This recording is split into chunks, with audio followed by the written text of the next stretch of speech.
बसंतीपुर नाम का एक नगर था। नगर सुखी व खुशहाल था। उसी नगर में पुष्पा नाम की एक औरत रहती थी। पुष्पा बिल्कुल भी पढ़ी लिखी नहीं थी। वो काला अक्षर भैंस बराबर थी, मगर उसकी बहू काव्या काफी पढ़ी लिखी थी।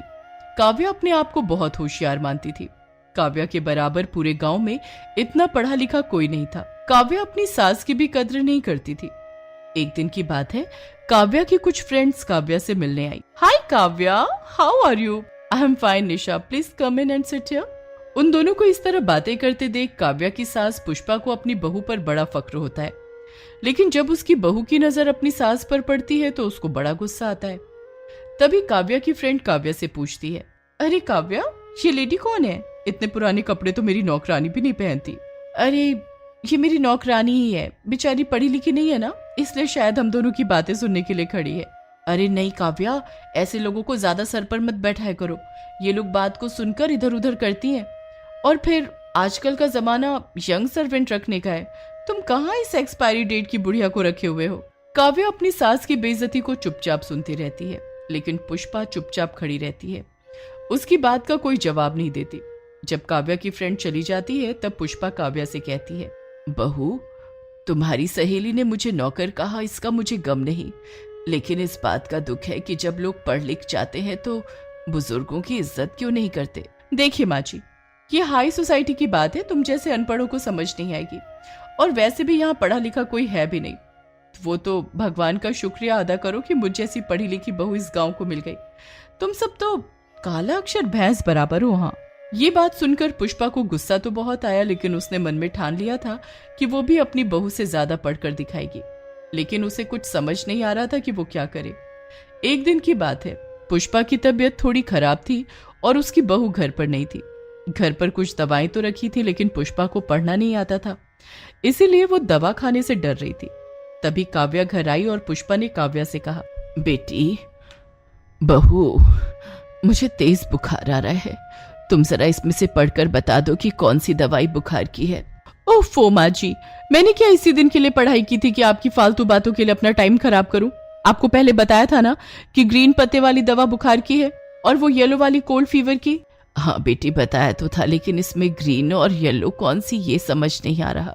काव्या को ये बात सुनकर बड़ा गुस्सा आया। उसने दवाई का बॉक्स गुस्से में उठाया और अपनी सास की तरफ फेंक कर बोली, ओह गॉड, कैसे कैसे पागलों से आज पाला पड़ गया है, मैं पागल हो जाऊंगी इन अनपढ़ों के बीच, लो खाओ मरो जाकर। गुस्से में वो दवाई देकर चली जाती है। पुष्पा को रोना आ जाता है और उसके मन में पढ़ने की आग और जल जाती है। वो अगले दिन गांव की एक पाठशाला में जाती है, जहां पर मास्टर जी बच्चों को कुछ पाठ पढ़ा रहे थे। मास्टर जी जब पुष्पा को देखते हैं तो कहते हैं, अरे माँ जी, आप यहाँ? कहिए, आपके बच्चे को स्कूल में पढ़ाना है? नहीं मास्टर जी, किसी बच्चे को नहीं पढ़ाना है, मैं खुद पढ़ना चाहती हूँ। क्या? कैसी बातें कर रही हो माँ जी? इस उम्र में आपको भगवान के भजन करने चाहिए, आप पढ़ने की बात कर रही हैं। और वैसे भी आपकी बहू तो काफी पढ़ी लिखी है, उसके जितना तो मैं भी नहीं पढ़ा हूँ, फिर आप यहाँ क्यों? मास्टर जी, मेरी बहू काफी पढ़ी लिखी है, इसलिए मैं ये जानना चाहती हूँ कि वो पढ़ाई कौन सी पढ़ाई है जिसे पढ़ने के बाद लोग अपनी जुबान की भाषा भूल जाते हैं। मास्टर जी अब समझ गए थे कि आखिर माजरा क्या है। उन्होंने पुष्पा को पढ़ने के लिए इजाजत तो दे दी, लेकिन पुष्पा के इस कदम की खबर जब उसकी बहू काव्या को लगी तो उसे बहुत गुस्सा आया और उसने उसी समय स्कूल में जाकर कहा, माँ जी, आप मेरी बेइज्जती करने के लिए यहाँ पढ़ने बैठ गई हैं, आखिर मेरी कोई इज्जत है या नहीं? बेटा, ऐसे बात नहीं करते हैं बड़ों से, उनकी इच्छा पढ़ने की है तो पढ़ने दो, इसमें इतना गुस्सा होने की क्या बात है? देखिए, mind your business and go now, okay? Master ji Kavya को ये इंग्लिश का जवाब नहीं दे पाते और चुपचाप खड़े हो जाते हैं। काव्या अपनी सास को वहां से ले जाती है और घर पर आकर कहती है, लिसन माँ जी, अब आपने ऐसा कोई कदम उठाया तो मुझसे बुरा कोई नहीं होगा, समझी? जब मैं इस घर की समझदार हूँ तो आपको इस तरह कहीं जाने की कोई जरूरत नहीं है। लेकिन बहू, जब तू शहर चली जाती है तब मुझे दवाई देने वाला कोई नहीं होता, बस इसलिए सोचा था कि थोड़ा बहुत पढ़ लूं। काव्या को गुस्सा आया, लेकिन वो गुस्से को पीती हुई कमरे में चली गई। लेकिन पुष्पा यही नहीं रुकी, वो काव्या के जाने के बाद चुपचाप स्कूल जाने लगी। मास्टर ने भी पुष्पा को रोका, लेकिन पुष्पा की जिद पढ़ने की थी। कुछ दिन बीते, समय निकला और एक समय ऐसा आया कि काव्या पेट से थी। एक दिन की बात है, काव्या को रात में बहुत दर्द उठा। काव्या अपने कमरे में परेशान थी। तभी पुष्पा कमरे में आई और बहू को परेशान हालत में देखकर बोली, अरे बहू, क्या हुआ, इतनी परेशान क्यों हो? प्लीज माँ, मुझे पेन हो रहा है, आप जाइए। अब ये मत पूछना पेन का मतलब लिखने वाला पेन है। हाँ बहू, मैं समझ गई तुम्हें दर्द हो रहा है, लेकिन तुम चिंता न करो, मैं कुछ करती हूँ। पुष्पा जल्दी से डॉक्टर की तलाश में गई, लेकिन इत्तेफाक से गांव के डॉक्टर शहर गए हुए थे। पुष्पा ने किसी के यहाँ से कुछ दवाई लेकर घर आ गई और बहू को जब उसने जमीन पर पड़ा देखा तो बोली, बेटी चिंता मत करो, मैं ये दवाई ले आई हूँ, इसे खा लो। माँ जी, मैं आपकी ये दवाई नहीं खा सकती, पता नहीं कहाँ से उठा लाई हो। बेटा उठाकर नहीं लाई हूँ, पढ़कर लाई हूँ, विश्वास तो करो। माँ जी आप जाइए, मुझे आपकी ये दवाई नहीं खानी, आप जाइए। पुष्पा को काव्या गुस्से में बाहर निकाल देती है। जब काव्या को दर्द सहन नहीं हुआ तो वो दर्द के कारण बेहोश हो गई। जब पुष्पा ने काव्या को बेहोश देखा तो उसने जल्दी से वो दवाई काव्या को खिला दी। थोड़ी देर बाद जब सुबह हुई और डॉक्टर को लेकर पुष्पा घर आई तो काव्या ने डॉक्टर से कहा, डॉक्टर कल रात माँ जी ने पता नहीं कौन सी मेडिसिन दे दी मुझे, पता नहीं मेरा बच्चा ठीक है या नहीं, आप चेक कीजिए। मैंने इस बुढ़िया से कहा था कि मुझे ये दवाई नहीं खानी, लेकिन इसे पता नहीं कब खिला दी। अगर मेरे बच्चे को कुछ हुआ तो मैं इस घर को आग लगा दूंगी। आग लगाने की कोई जरूरत नहीं है, जिस दवाई को पुष्पा ने तुम्हें खिलाया है उसी की वजह से तुम्हारा बच्चा और तुम ठीक हो, क्योंकि अगर वो दवा टाइम पर नहीं मिलती तो बच्चे की जान जा सकती थी। आज पुष्पा की होशियारी ने तुम्हें और होने वाले बच्चे को बचा लिया, इसलिए तुम्हें इनका शुक्रिया करना चाहिए, लेकिन तुम तो इन पर ही गुस्सा कर रही हो। कैसी पढ़ी लिखी औरत हो, तुम्हें तो जरा सा भी भाषा का ज्ञान नहीं है। ये कहकर डॉक्टर चले जाते हैं। काव्या को आज बहुत शर्मिंदगी महसूस होती है। वो अपनी सास से माफी मांगती है और कहती है, माँ जी आज आपकी पढ़ाई की वजह से मेरी जान बची है। मैं अपने आप को बहुत पढ़ी लिखी मानती थी, लेकिन असल में आज आपने दिखा दिया कि उम्र कोई भी हो, इंसान को पढ़ना जरूर चाहिए। और अगले दिन काव्या और पुष्पा दोनों उसी मास्टर के स्कूल में साथ साथ जाती हैं। मास्टर जी जैसे ही पुष्पा को देखते हैं अपनी कुर्सी छोड़कर खड़े हो जाते हैं और काव्या कहती है, मास्टर जी आप बैठ जाइए, आज से मुझे भी अपने स्कूल में माँ जी के साथ पढ़ने की इजाजत दीजिए, क्योंकि मैं ज्यादा पढ़कर भी आज अनपढ़ हूँ और मेरी माँ अनपढ़ होकर भी पढ़ी लिखी है, इसलिए मुझे भी आप सही शिक्षा का ज्ञान दीजिए। मास्टर जी भी अपनी पाठशाला में पुष्पा और काव्या को पढ़ाने लगते हैं और गांव के सभी लोग पुष्पा के जज्बे को सलाम करते हैं। पुष्पा एक दुष्ट औरत थी जो अपनी बहू प्रीति पर बहुत अत्याचार करती थी। एक दिन प्रीति अपनी सास के अत्याचारों से परेशान हो जाती है और मौका देखकर सुसाइड करने के लिए शिवजी के मंदिर पर जाती है। हे महादेव, देख रहे हैं आप मेरी हालत, मैं आपके सारे उपवास करती हूँ, कुछ भी हो जाए पर आपकी आराधना कभी नहीं छोड़ती। फिर आखिर मुझसे ऐसी कौन सी भूल हो गई जो मुझे ऐसी सास मिली। मैंने अपनी क्रूर सास को अपनी माँ समझा, पर उन्होंने कभी मेरा दुख नहीं समझा। मैं क्या करूँ महादेव, आप ही बताइए।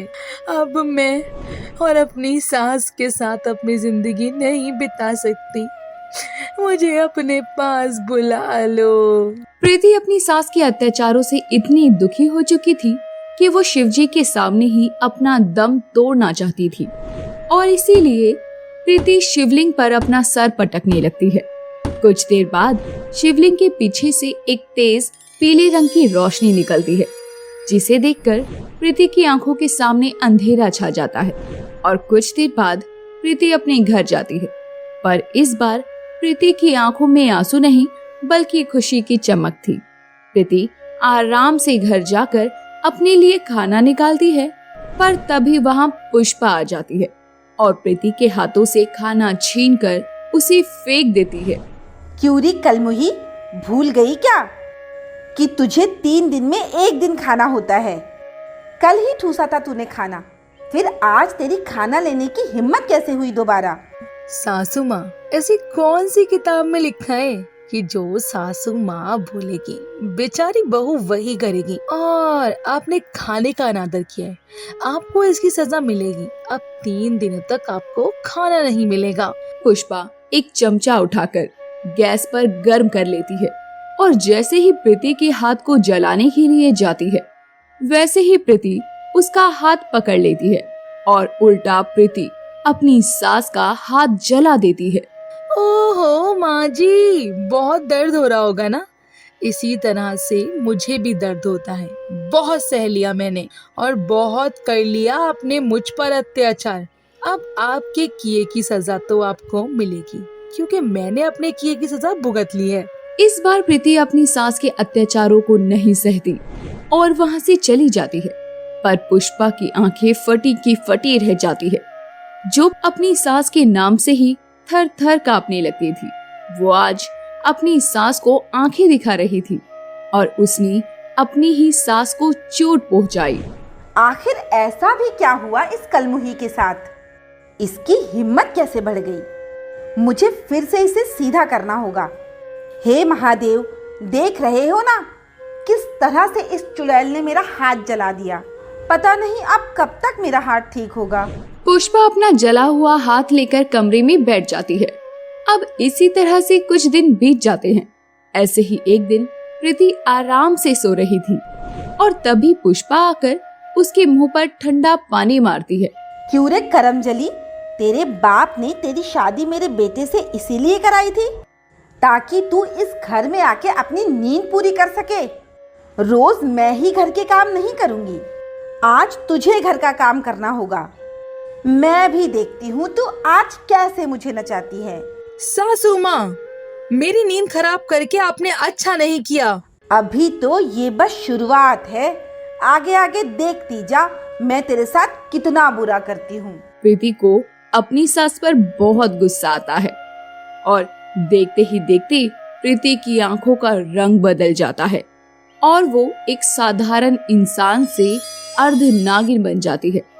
अपने सामने अपनी बहू को नागिन बनता देखकर पुष्पा के रोंगटे खड़े हो जाते हैं और वो डरते हुए कहती है, मैं तो पहले से ही जानती थी कि तू मेरी बहू हो ही नहीं सकती। जो बहू मेरा नाम सुनकर थर थर कांपती थी, उसने आते ही मुझे जला दिया।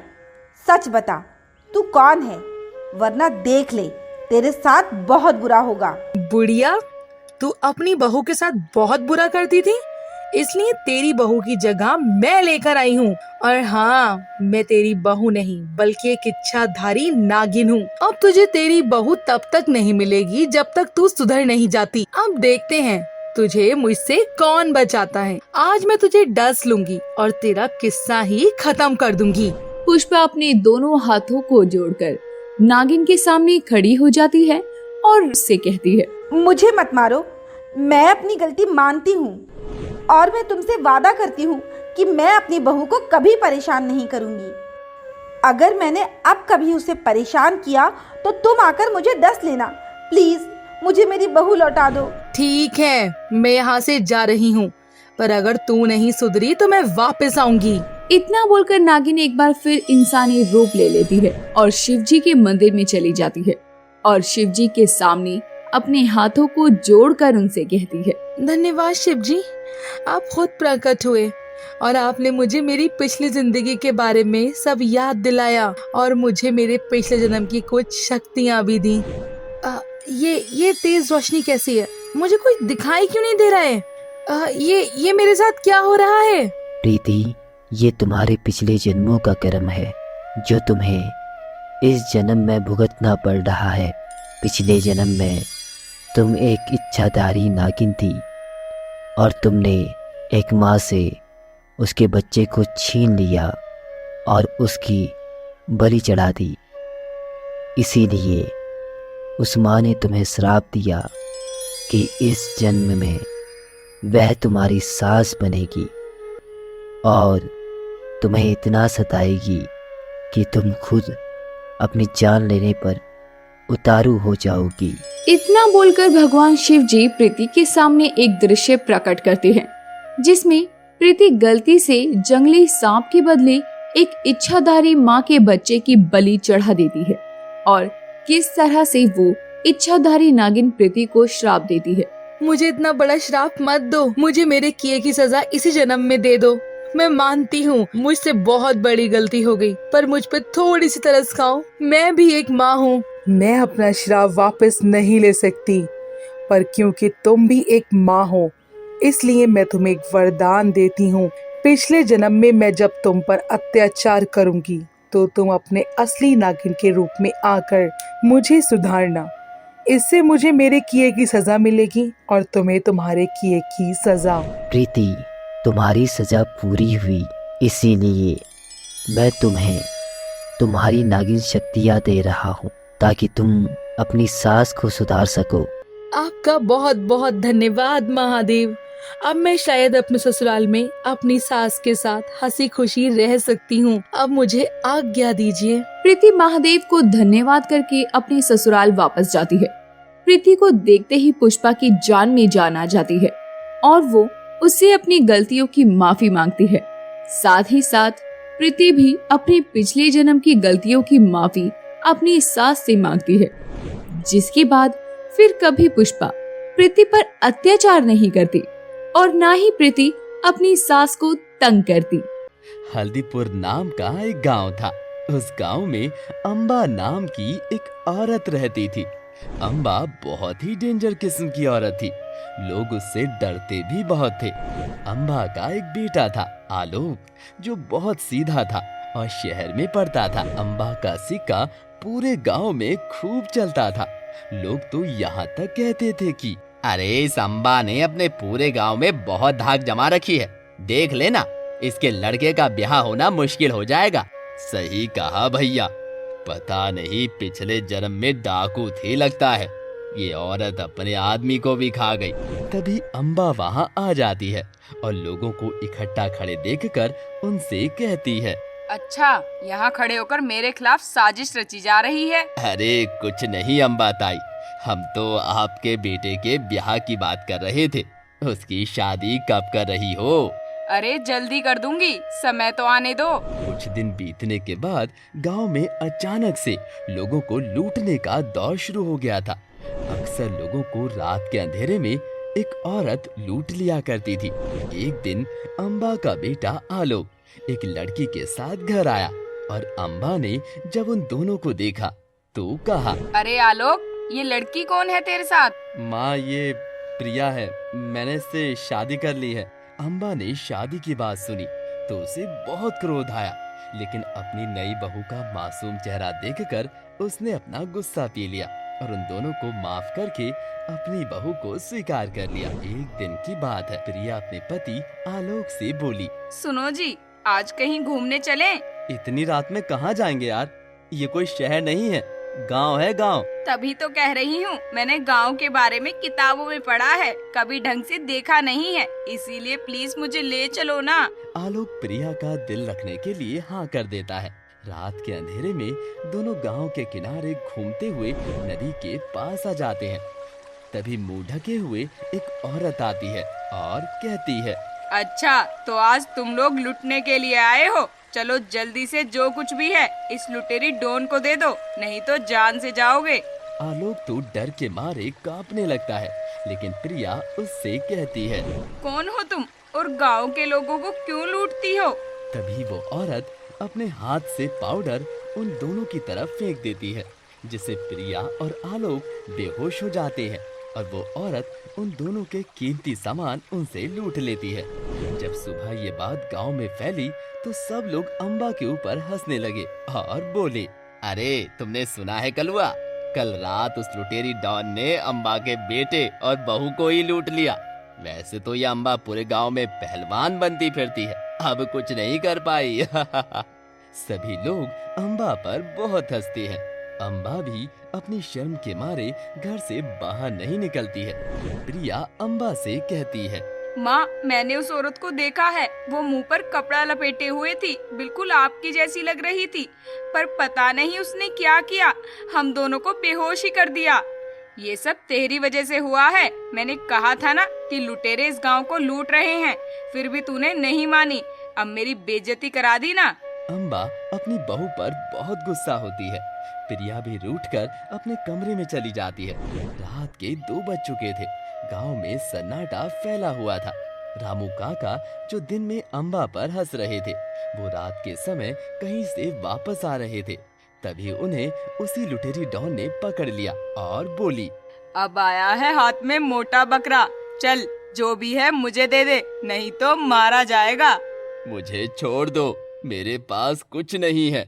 वो लुटेरी डॉन रामू काका से कपड़े तक लूट लेती है और हाफ निक्कर में छोड़ देती है। दिन में रामू काका लुटे हुए जब गांव में आए तो अपने लुटने की दास्तान सबको सुनाई। अब सब लोग डरने लगे। तभी गांव की भूरी काकी ने कहा, हाँ, अब ऐसा लगता है हमें ये गांव छोड़ देना चाहिए। पता नहीं हमें कब वो चुड़ैल लूट ले आकर। माँ जी, हमें पुलिस से शिकायत करनी चाहिए। क्या शिकायत करें? पुलिस भी तो कोसों दूर शहर में रहती है, कौन जाए उनसे शिकायत करने। सब लोग ऐसे ही बातें कर रहे थे। तभी कुछ देर बाद रात हो जाती है और प्रिया घर में अपनी सास के साथ अकेली अपने कमरे में सो रही थी। तभी प्रिया की आंख खुली तो उसने देखा उसकी सास अपने कमरे में नहीं है और घर के दरवाजे भी खुले हुए थे। प्रिया को शक हुआ तो वो अपनी सास को देखने निकल गई और जब नदी किनारे पहुंची तो उसने देखा कि वो भूरी काकी नकाब को पहन रही थी। प्रिया समझ गई थी कि भूरी काकी ही गांव के लोगों को लूट रही है। तभी प्रिया पीछे से आकर कहती है, अच्छा, तो भूरी काकी तुम गांव के लोगों को लूट रही हो? मैंने तुम्हें देख लिया है, उस दिन तुम ही ने मुझे लूटा था ना? अरे नहीं, मैं वो नहीं हूँ। मुझे तो किसी ने यहाँ आने के लिए बुलाया था और कहा था लूट का सारा माल देने वाला है, बस ये नकाब पहन कर बैठना है। झूठ मत बोलो, मैं जान गई हूँ तुम ही लुटेरी डॉन हो। तभी पीछे से एक औरत और नकाब में आती है और कहती है, लुटेरी औरत वो नहीं, मैं हूँ। तू मेरा कुछ नहीं बिगाड़ पाएगी, तुझे फंसाने के लिए ही मैंने चाल चली थी। प्रिया समझ जाती है कि ये कोई अपना करीबी ही है जिसने ये साजिश रची है। तभी प्रिया कहती है, ओए लुटेरी डॉन, तुम्हें क्या लगता है तुमने मुझे फंसाया? नहीं, मैंने तुम लोगों को खुद फंसाया है, क्योंकि मैं प्रिया नहीं, आईपीएस प्रिया राठी हूँ, जो इस गांव में लुटेरों को पकड़ने आई हूँ। मुझे सरकार ने यहाँ इसीलिए भेजा है, अब भागने की कोशिश नहीं करना। ये बात सुनकर लुटेरी डॉन डर जाती है और भागने की कोशिश करती है। तभी प्रिया उसे पकड़कर उसका नकाब खींच देती है। वो लुटेरी औरत कोई और नहीं, उसकी सास अम्बा ही थी। ये देखकर अम्बा घबरा जाती है और माफी मांगते हुए कहती है, मुझे माफ कर दो बहू, मैं इस गांव में लोगों को लूटती थी और ये भूरी काकी मेरी मदद करती है। मैंने तुम्हें जासूसी करते देखा था, इसीलिए सोचा तुम्हें आज डराकर बेटे के साथ भेज दूंगी, लेकिन तुमने तो मेरा सारा भांडा ही फोड़ दिया। मुझे माफ कर दो बहू। ओ हेलो, मैं तेरी बहू नहीं हूँ, मैंने शादी का नाटक किया था तेरे बेटे के साथ। मुझे सरकार ने यहाँ भेजा है। उन्हें शक था कि ये लूट गांव का कोई आदमी ही कर रहा था, इसीलिए उन्होंने मुझे इस मिशन के लिए चुना है। अम्बा को प्रिया पकड़ लेती है और उसे ले जाने लगती है। तभी आलोक आ जाता है और कहता है, प्रिया, मुझे नहीं पता था कि ये सब मेरी माँ ही कर रही है। तुमने मुझसे झूठ की शादी की है, लेकिन मैं तो तुम्हें अपनी पत्नी ही मानता हूँ। मेरी माँ की बहुत इज्जत है इस गाँव में, भगवान के लिए इन्हें माफ कर दो, ये आज से ऐसा कभी नहीं करेंगी। प्रिया भी आलोक को कुछ पसंद करने लगी थी। उसने आलोक की बात मान ली और अपनी सास को माफ कर दिया।